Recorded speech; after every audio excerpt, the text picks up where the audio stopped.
multiple days in a row where we are not fighting, and she can do it for at least, a couple weeks. I do want an open marriage. And he's like, I like you as a person, and if that's gonna help, like, I'll bang you. For me, pick my side. My side. I'm your wife. Why do you call him at 3 o'clock in the morning? Like, come over, Florian. Because you want to my man or something? Are you crazy? She's back. Y'all, they have Darcey coming in with the ultimate villain entrance, okay? It was slow-mo and everything. Between that and seeing Jasmine FaceTime her alleged new man / baby daddy, that was something that I simply wasn't ready for, but I was happy that we got, because I feel like the things that he said in that conversation were just so telling. Yeah, this episode was juicy. Let's get into it. Hi guys, welcome back to Nikki Faces Reality. We are here to discuss 90 Day Fiancé The Last Resort, and y'all, I can't. This is the chaos that I live for. Do I wish it on me? Do I wish it on you? Absolutely not. But they are serving it to us on a platter, and we're about to eat it up. We're gonna jump straight into it. Before we do, as always, make sure to like, comment, and subscribe. So starting us off is a little scene with Stacey and Florian. They are debriefing about the camp site from hell, aka the whole hypnotherapy of it all. Stacey checks in with Florian and she's like, yeah, I saw you walking off into the sunset with Natalie. Like, what were you guys talking about? And he was like, oh, I'm just helping her. And she's like, yeah, I mean, everyone can see that you're just so helpful. But remember that you are here to work on us. And instead of just being like, yeah, you're right, like, I'm with you, Florian is like, you need to relax. You need to chill. And this is not what you want to tell your wife when she's on edge because her twin sister is about to step into the scene. That's not what you want to say, Florian. And this is what I mean, that Florian has grace for everyone in the world except his own wife. And this is going to be his downfall. Anyways, they go back to Jasmine and Gino, and as you guys recall, the last time we saw them, Jasmine asked Gino, tell me the truth, what actually came up for you in the hypnotherapy, and he started crying. Yeah, well, we pick up in that scene, and he is crying, her eyes are watery, and I'm just like, what is it? Did Gino cheat, yes or no? Well, he comes clean that the moment that he regrets, the moment that he knows that he hurt Jasmine, was his bachelor party. You guys don't remember, Gino, he did the most at his bachelor party, okay? He was motorboating people, he was on stage with people. It was graphic, and they played it back at the reunion. And Jasmine didn't even know that he had a bachelor party. And I know that people are like, well, she did the same at her bachelorette party. I think the difference is that Jasmine didn't hide that she was going to have one, and Gino did. And the reason Gino brings it up is because that was the turning point for their relationship while she's been in America. Yes, they fight all the time, but this, you guys, was the fight that started the whole thing of them no longer sleeping together. And I didn't know that before. I don't know if they've ever released that information, but yeah. So I'm hearing that and I'm like, okay, Gino, so does that mean that you regret that there's like a rift between you? Like, shouldn't you then have self-awareness to be like, I did this and that's why we didn't have intimacy. Maybe I can reverse this? No self-awareness? Jasmine is hearing this. She's overjoyed because she's like, honestly, I didn't think that I would ever get this apology. I was owed this apology. And she seems appreciative. However, this is not the progress that she wants. She wants intimacy. And this man flinches when she even gives him a hug. So she's like, okay, well, if that's it, I'm going to go and get ready for girls' night. And that's what she does. And he looks a little stunned. I was stunned seeing her just get up and leave like that too, because if I were her, I would have taken this opportunity, now that he's opening up, to get as much information as I can. But who knows if they've had a similar conversation over and over again and she's just tired. The next moment that I want to call out is between Gino and Florian. As you guys recall, when Jasmine and Florian made up, Florian promised that he would talk to Gino and try to knock some sense into him, because after all, Florian is Gino's boyfriend. And if he's going to listen to anybody, it's going to be Florian. And if he doesn't, he's a lost cause.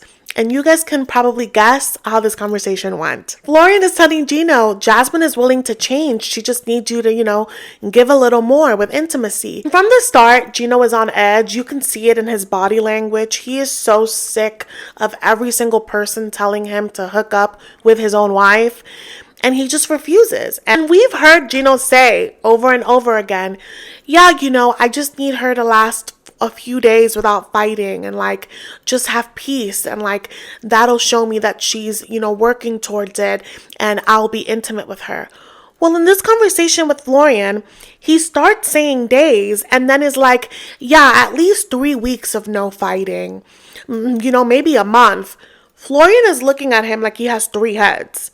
Florian is like, that is unrealistic. And I'm so happy that Florian wasn't a yes man in this moment, because I think that Gino is purposely moving the goalpost, and it is just unrealistic. Even in the healthiest relationships, you're bound to have conflict. Conflict is normal. I understand that with Jasmine, it has been at an altered state, but my problem with Gino is that this is the person that you chose, and Jasmine hasn't switched up on you. She has been this person from day one, and you knew that, and you got married to her.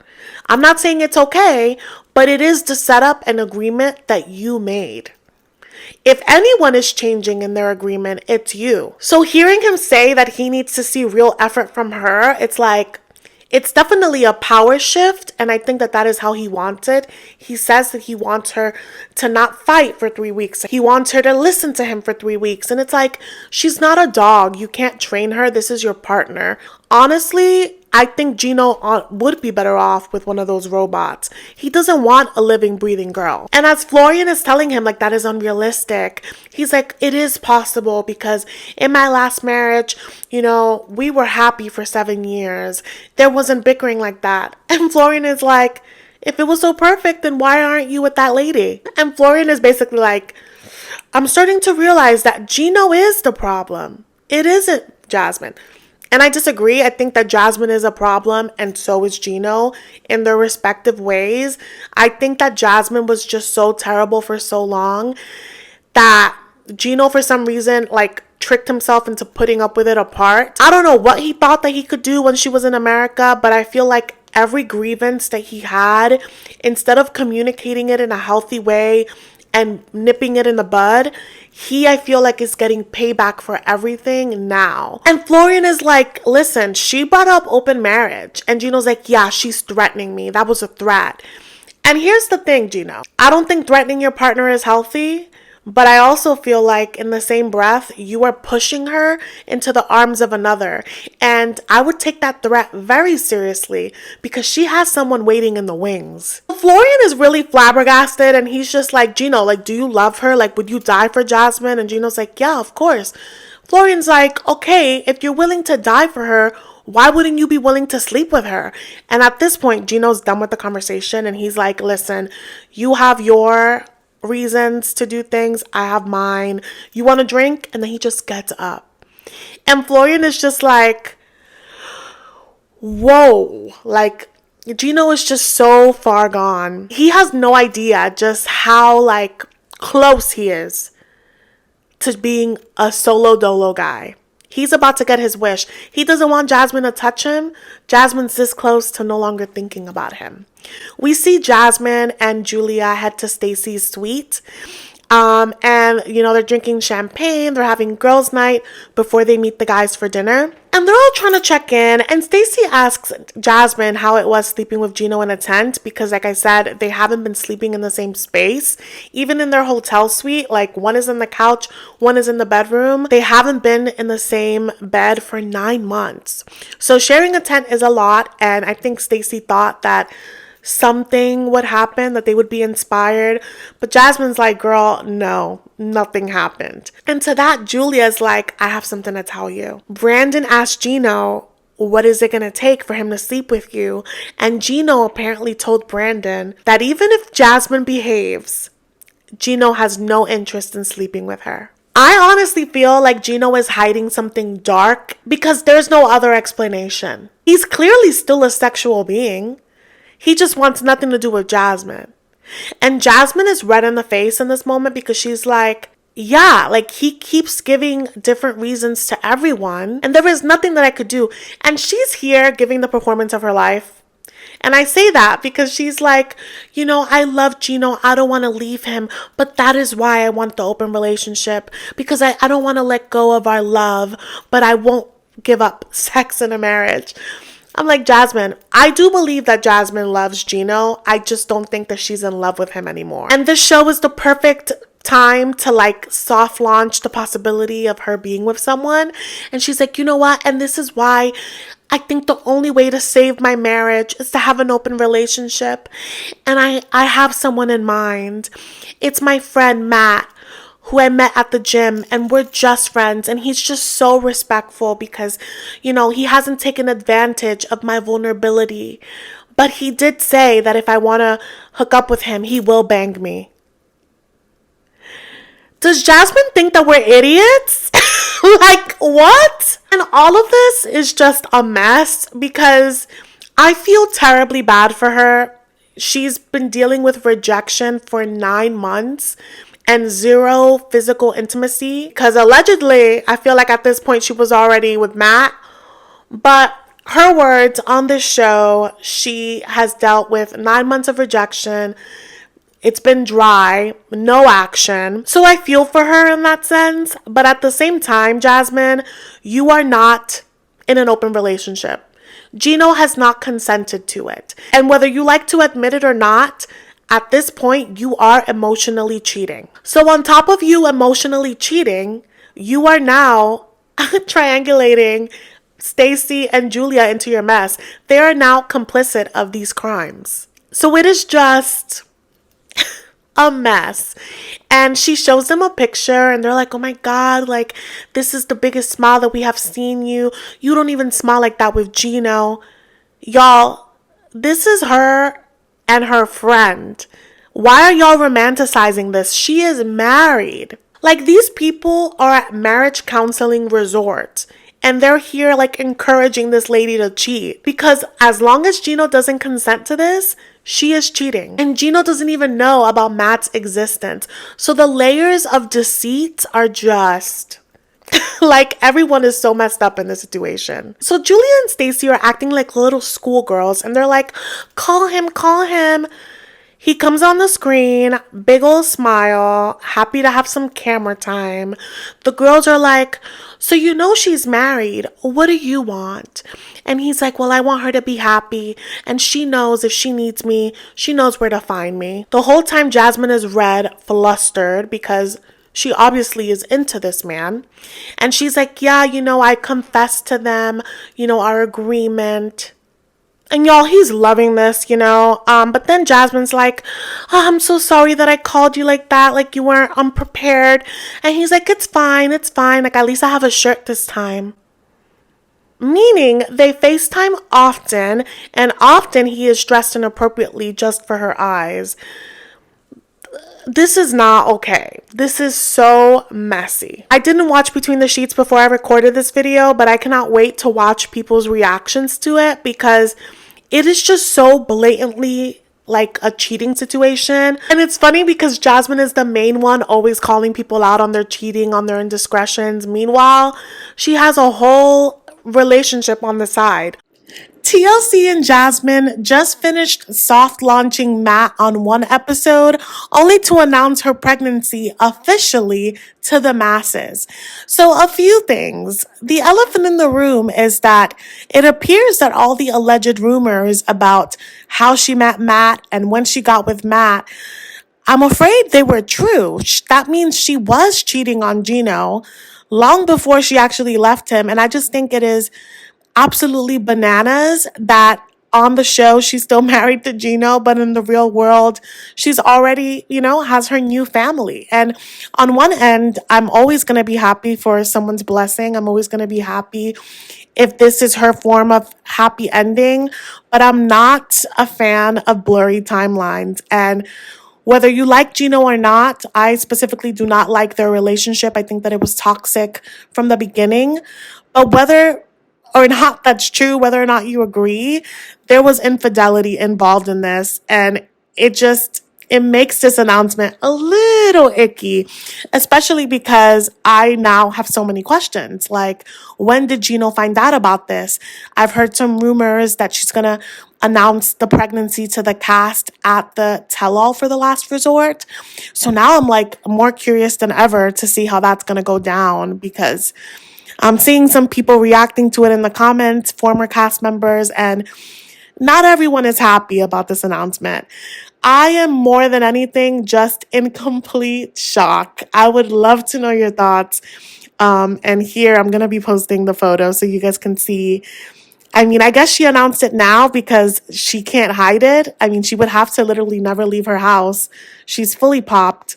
She looks beautiful. I'm just, again, in shock that, one, the rumors are true, and two, that we're just, pretending like it's completely normal that she has a whole new family. Also, I have other questions, right? Like, you already have kids in Panama and now you're starting here with a new family. Like, how do they feel? Like, there's just so many questions and opinions regarding this. But if she's happy, then what else can you say, It's crazy. But anyway, this scene ends and then we head to dinner time with the crew, okay? It's most of the cast, with the exception of Ari and Binny, because Ari hates everybody because they're not hating on Binny, and Binny is just like trying to keep the peace and his passwords. And if I'm not mistaken, Rob is also missing, but I think he's just so drained from the fight with Sophie. But Sophie's there. She's like, I'm ready to focus on other people's drama. And Julia's like, yeah, it was so weird that Ari picked on me. Can we just all get along today? Can we just have a peaceful night? No fighting. And Stacey's like, hold my beer. Darcey's on the way. And everyone's like, Florian, behave. Josh and Natalie pull up later, and there's a side table, and so other people join them so they're not on their own. One of those people being Sophie, which was cracking me up because I'm like, Sophie, Natalie hates your guts. Why would you join her in a table with Josh? And it was just super awkward because Josh wouldn't talk to Natalie. He said that they're not going to talk about their issues unless a therapist is present. And Natalie looks constipated. She's so upset.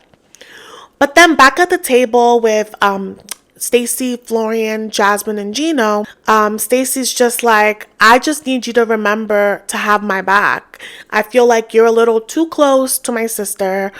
Basically, she's telling everyone else that she often feels like he's a little too close with her. Florian says that he has a soft spot for Darcey because he did lose two sisters. And so he just doesn't take those kind of relationships for granted. Stacey's like, it's not that I don't want you to have a relationship with her. I just feel like you need to set some boundaries and have some respect for me as your wife. And I love that Stacey was like, she's not your sister. She's my sister and you're my husband. And there needs to be a line. But again, Stacey reminds us that Darcey is out here calling up Florian at 3 a.m. being like, Stacey and Georgie are boring. Let's hang out. You need to leave your sister's husband alone. And the fact that your husband hates you, you knew he hated you before you got married, which is a whole other thing. Georgie is literally the worst. But Florian is going on and on to the group being like, when they have fights, I just want to be in the middle. I can see both sides. And Stacey is upset, y'all. And Stacey's like, you need to pick my side. And she slams into the table. And all of a sudden we hear a voice, hey guys. And they do... It's a slow pan of her bedazzled shoes and then going up, and it's Darcey giving her best model walk. She is trying to give you the sexy pout, titties out. She's just fully plastic. And I'm like, oh my God. I love the Silva twins. I just don't like when they're not getting along, which is 50% of the time. They're constantly battling each other, and I can't say that one is worse than the other because if you followed them from the start, I feel like they both antagonize each other. They just want to be better. But if I had to choose who's a little bit more competitive, I think Darcey, because Darcey was the first one to be on the show, I think that she thinks that she's the star and that Stacey's supposed to be his supporting act. And Stacey's not down with that, and she shouldn't be. But anyway, Darcey pulls up. She's hugging up on folks. She hugs Florian, and she's like, "You look happy." And then she goes to Stacey and does like a fake little like twin dance. It's really awkward. And the thing about the Silva twins is that they're gonna give you a moment, okay? Darcey is a veteran of this show, and she knows how to turn it on. And she is here to stir up the drama. Like literally, she looks like a villain, and it doesn't help that she got all that work done. She looks crazy. I don't know if you guys notice with Darcey and Stacey, like they're always trying to like one up each other.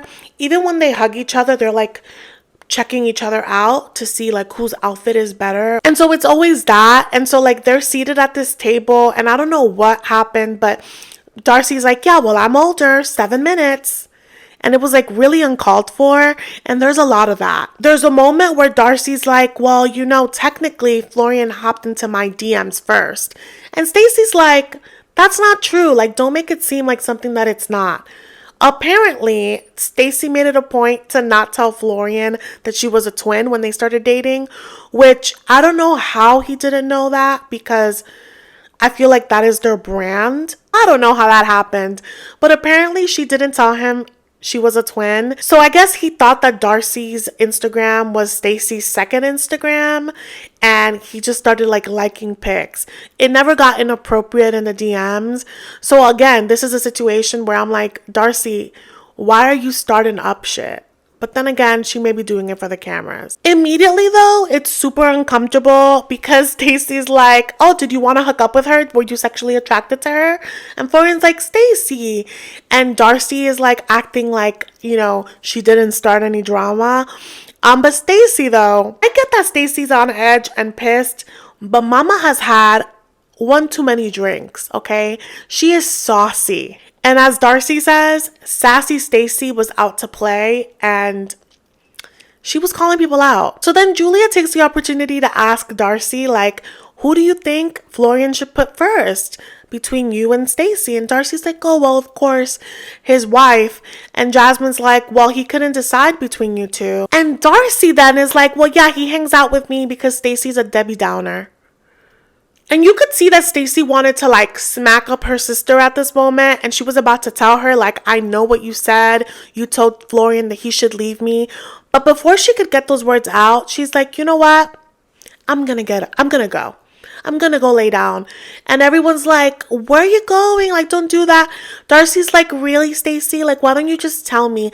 Live your truth." Just like that toxic positivity where she's really just being shady to her sister, you know? So at this point, Stacey dashes off. Darcey's trying to follow her. She's like, "Don't follow me."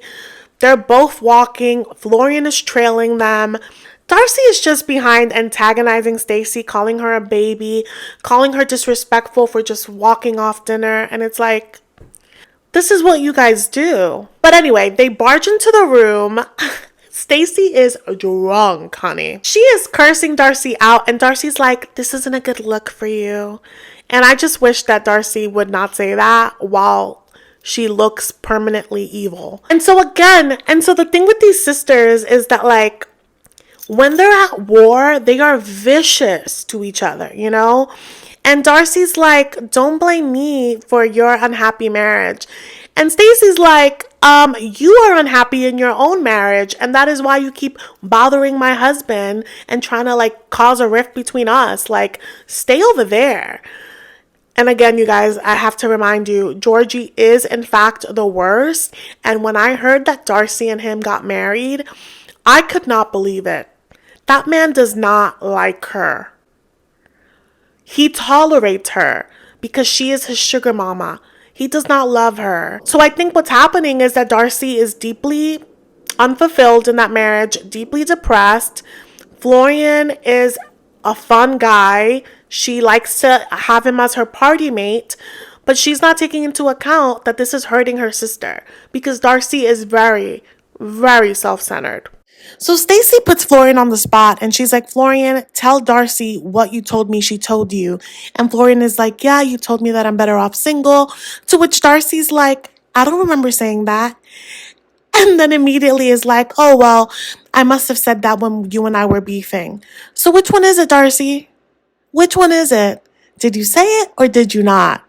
But she's not owning it. And this is only making Stacey even more upset. So Stacey is angry, sauced up, has courage. And she's like, do you want to F my husband? Like, is that what it is?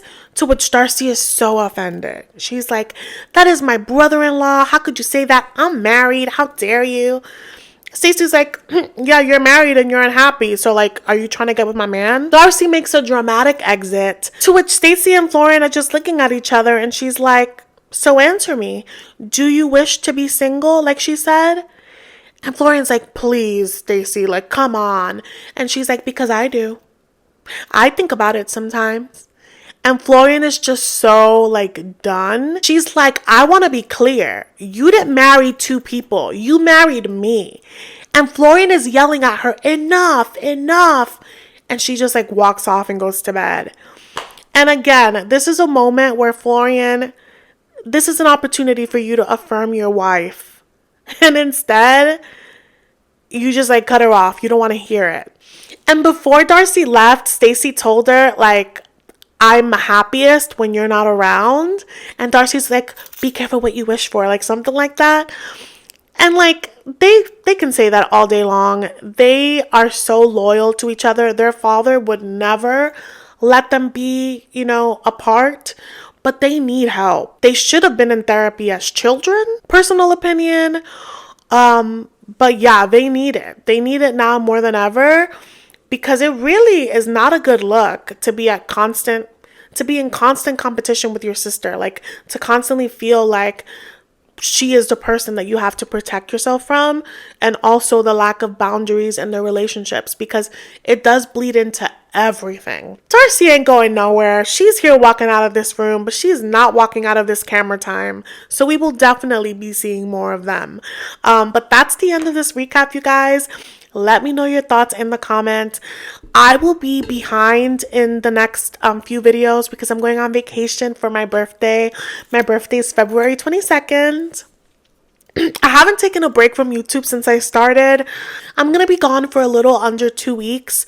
And when I get back, I'm going to jump straight into the new season of 90 Day because I haven't started that yet. I'm going to follow up on The Last Resort and then, of course, continue the Love is Blind series. The algorithm is a little weird, you guys, so make sure to hit the bell icon so that you get updated when I post again, just because I know it's going to be a little angry when I don't post for a bit. So please do that. It will really help me a lot. But yeah, that's it. I look forward to reading your thoughts and I will see you guys in the next one. Bye.